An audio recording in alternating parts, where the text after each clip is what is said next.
માંડવી તાલુકાના જનકપર ગામના ખેડૂતો જમીન જીએચસી લિમિટેડને ફાળવવા સામે વાંધો ઉઠાવતા કચ્છ કલેક્ટરને ભુજ ખાતે આવેદનપત્ર પાઠવી રજૂઆત કરી। સાહેબ, હું બાળા ગામનો રહેવાસી છું। આદમભાઈ હાજી મારું નામ છે। ખાસ તો અમે બધા ગ્રુપમાં અવારનવાર રજૂઆત કરવા અહીંયા કલેક્ટર ઓફિસે આવીએ છીએ। એવી રીતે આજે પણ આવ્યા છીએ। આપના માધ્યમથી ખાસ પબ્લિકને પણ સંદેશો, ગવર્મેન્ટ પણ સંદેશો અને વહીવટી અધિકારીને અમે સંદેશો આપીએ છીએ કે ભાઈ અમારી લોકશાહીનો જે આપણો જે ઢંગ છે એમાં તમે કોઈ લોકશાહીને કલંક લગાવશો। અમારી પંચાયતી રાજ કહેવાય, સ્વરાજ કહેવાય। આપણી જે જમીનો છે બધી ખબર છે, તળાવો છે, આપના ડેમો છે, જેટલી પણ આપણી મિલકતો છે ને ગામની પ્રોપર મિલકતો એ ગામ લોકોની કહેવાય। સરકારશ્રીની ભલે બધે અમારી મિલકતો છે। અમને આવા ઝેરી પ્લાન્ટ જે જીએસએલ જેવા ઝેરી કેમિકલો આવે છે, અમારો ગ્રીન બેલ્ટ છે ત્યાં ખારેક થાય છે, દાડમ થાય છે, અત્યારે ત્યાં બગીચાઓ છે, સારામાં સારા પાણીના સ્ત્રોતો છે, બાજુમાં કેનાલ પણ આવી છે। આટલી ગ્રીનરી હોવા છતાં સરકારશ્રી અમને શું સંદેશો આપવા માગે છે? અમને આ ઝેરી કેમિકલ ખપતું નથી। અત્યારે અમારી કને જમીન પડી છે, ખેડૂતો કને જમીન નથી। તમે કંપનીને જમીન આપો છો તો ખેડૂતોને જમીન આપો ને, એ લાખો ડોલર કમાવી આપે છે આપણને। શું કામ તમે કંપની તરફી લક્ષ્ય લ્યો છો? અમારે કંપની ખપતી નથી। અમારા જ્યાં તળાવ છે, અમારી ગૌચર જમીનો છે, અમારે કના 5-5, 7-7 હજારના અમારા ઘરે પશુઓ છે। વાઇલ્ડ લાઈફ જે જંગલી જનાવર છે ક્યાં જશે? દરિયાઈ જે સૃષ્ટિ છે એને પણ આવા ઝેરી પ્લાન્ટ આવીને નુકસાન કરે છે। માટે અમે સરકારશ્રીને વિનંતી કરીએ છીએ કે ભાઈ આવા ઝેરી પ્લાન્ટ અમારા ઉપર ઠોકો નહીં। અમને અહીંયા આ તમારા માધ્યમથી પબ્લિકને કહીએ છીએ કે તમે બધા જાગૃત થાઓ, હવે કચ્છને બચાવો। એક ખૂણો ખાલી કચ્છનો બચ્યો છે ગ્રીન બેલ્ટ તરીકે। એ ગ્રીન બેલ્ટમાં તમે આવા ઉજ્જવળ બનાવશો। અમે સૂત્રાપાડામાં જઈ આવ્યા હતા, ત્યાં પણ એણે નખોડ વાઈ નાખી છે, જેને કહીએ ને આપણે જ્યાં આકાશ ફેરી ગયો કચ્છમાં જે કહીએ એવી હાલત ત્યાં જમીનોની થઈ ગઈ। પાણીના સ્ત્રોતો નથી। આ બધું અમારી કને કુદરતી સ્ત્રોત છે, તેને ખાસ બચાવવા માટે અવારનવાર અમે કલેક્ટર ઓફિસે આવીએ છીએ, ધક્કા ખણીએ છીએ। એમાં અમારું ખાસ તો અમારે નાના માણસો છીએ ને આટલી બધી રજૂઆત કરી તો સરકાર અમને શું સંદેશો આપવા માગે છે? આ તમારા માધ્યમથી અમે સરકારી વહીવટને કહીએ છીએ, વહીવટી અધિકારીઓને કહીએ છીએ અને ચૂંટેલા પ્રતિનિધિને કહીએ છીએ કે ભાઈ અમારી જમીન બચાવો। અત્યારે આપણે બધા ઝઝૂમીએ છીએ, પર્યાવરણમાંથી બધે ઝઝૂમીએ છીએ। આવી સખત ગરમીઓ પડે છે, અહીંયા જે કંપની આવશે તો વધારે ધુમાડો થશે, વધારે પર્યાવરણ કરશે। આવા પ્લાન્ટો લઈને શું હવે અમને કચ્છ આખો તો મૂકી દીધો, હવે એક ખૂણો તો બચાવો તમારો માંડવી તાલુકાનો આટલો ગ્રીન બેલ્ટ કરવાય માંડવી। તમે આવા ઝેરી પ્લાન્ટોને જો તમે ગમે તેમ કરી અને મંજૂરી આપશો તળાવોને, રસ્તાઓને, એના અમારો સખત વિરોધ અને વિરોધ જ છે। જય હિન્દ। મારું નામ એડવોકેટ ડીએલ ગઢવી છે। હું બાળાનો રહેવાસી છું। 2.5 વર્ષ થયા બાળા અને આજુબાજુના 20 ગામો એક ખાનગી કંપની સામે લડત આપી રહ્યા છે। ત્યારે વારંવાર અમે લોકોએ કલેક્ટર સાહેબને રજૂઆતો કરેલી છે, કંપનીના ન્યુસન્સ વિશે હોય, પ્રદૂષણ વિશે હોય, વોટર સ્ટ્રીમ વિશે હોય।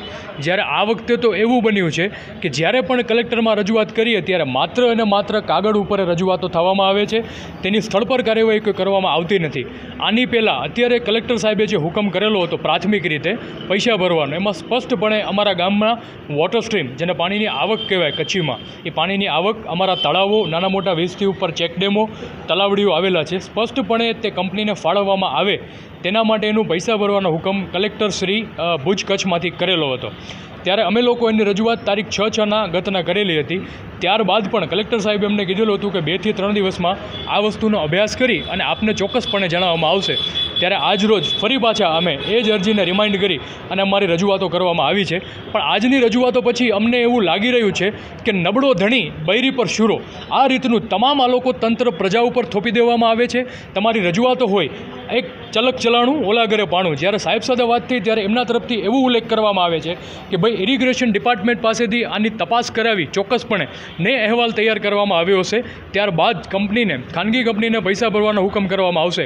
તો માનનીય શ્રી કચ્છ ભુજ કલેક્ટરને અમે પ્રશ્નાર્થ છે કે શું ઇરિગેશન ડિપાર્ટમેન્ટને એ ખબર નહીં હોય કે ત્યાં આટલા તળાવ છે, ચેકડેમો આવેલા છે, તલાવડીઓ આવેલી છે, વોટર સ્ટ્રીમ આવેલા છે, કે પછી એની જે નોંધણી છે એ પ્રમોલગેશન 2017 પછી કરવામાં નથી આવી, જેની પણ અરજી અમે લોકોએ 21/4 કલેક્ટરની અને DLRIમાં આપેલી હતી, તેના ઉપર પણ આજ દિન સુધી કોઈ જ કાર્યવાહી કરવામાં આવેલી નથી।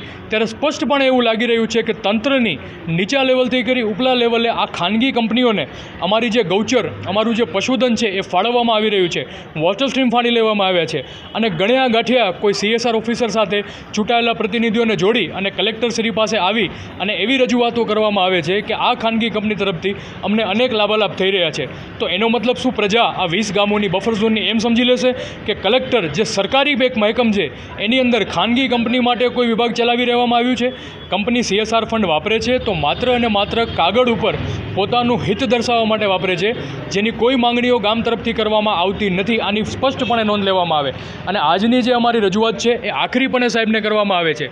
જો આ સંદર્ભે કોઈ પરિણામ નહીં આવે, ઇરિગેશન ડિપાર્ટમેન્ટ હોય, કલેક્ટર કચ્છ ભુજ હોય, જો પરિણામલક્ષી કામગીરી કરવામાં નહીં આવે અને આ જમીન કોઈ પ્રાથમિક હુકમથી જો ખાનગી કંપનીને ફાળવવામાં આવશે તો આવનારા દિવસોમાં પ્રતિક ધરણા હોય, આમરણ ઉપવાસ હોય, આંદોલન હોય, રેલી હોય, તમામ લોકશાહી ઢબે અમે લોકો રજૂઆત કરી અને ઉગ્ર આંદોલન કરશું. મારું નામ કૃષ્ણ કેશવ ગઢવી, મારું ગામ પાંચોટિયા. અમે પાંચોટિયાના આગેવાન તરીકે આવ્યા છીએ અને પહેલાં અમે 2 દિવસ પહેલાં આવ્યા હતા અહીંયા, ત્યારે કલેક્ટરશ્રીને રજૂઆત કરી હતી. અમને આવી કંપનીએ જે પૈસા ભર્યા છે એનો અમે હુકમ કઢાવ્યો હતો. તો કંપનીએ જે આપણે બાળા પાંચોટિયાનો રસ્તો છે, મેન્ટલ રોડ, જે રાતકામ થયેલું છે એ રસ્તો, અને જે અમે રામવારો તળાવ કહીએ છીએ, લલીરાય તળાવ કહીએ છીએ, જે જૂના અને નવા પાણી જ્યારે ભેગા થાય છે, અમારા પશુધન છે તે ઉનાળો આખો અહીંયા જ નભે છે. અને એ ડેમ જ્યારે અમારે ઓછો થાય છે ત્યારે ઉનડોઠથી અમે ભર્યો છે પાણી આ રામવારા તળાવમાં. એટલી મહેનતો કરી, રાત દિવસની મહેનતો કરીને ભરી છે. જો આ કંપનીને ફાળવવામાં આવશે તો ઉગ્રમાં ઉગ્ર આંદોલન થશે અહીંયા. અને અમે 400 થી 500 માણસો લઈને, જો હવે કંઈક આમાં છેડછાડ કરી છે તો 400-500 માણસો લઈને અમે અહીંયા ધરણા કરશું. એ મહેરબાની કરીને આ રસ્તા સાથે કે પાણીના વેણ સાથે કોઈ છેડછાડ, કોઈ પણ અધિકારી કોઈ પણ છેડછાડ ન કરે.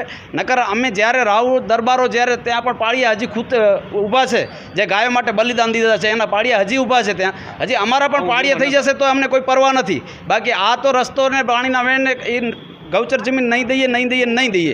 બસ આટલું જ મારું કહેવાનું. મારું નામ નરસિંહભાઈ કાનજી ચોપડા.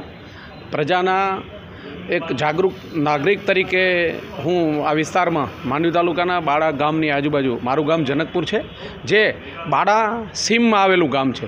એટલે બાળા સીમમાં જે અત્યારે એક ઔદ્યોગિક કંપની જે હેવી કેમિકલ લિમિટેડ GSL નામ તરીકે આવે છે, એમને અમે આ સંદર્ભે ગત 6 તારીખે અમે કલેક્ટર ઓફિસમાં માનનીય કલેક્ટર સાહેબને આવેદનપત્ર આપવામાં આવ્યા હતા કે અમારી રજૂઆત કરવા.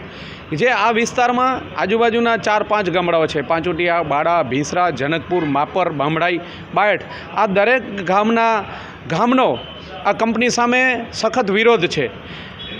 અમે તો ખાસ જે આ પ્રજા જીવન છે, ત્યાંનું પ્રાણી જીવન છે, જે આખું પશુપાલન અને ખેતીના ઓલા ઉપર નિર્ભર છે, કે એના આવકનું સાધન ખેતી છે, પશુપાલનના વ્યવસાય સાથે જોડાયેલા છે પશુપાલકો.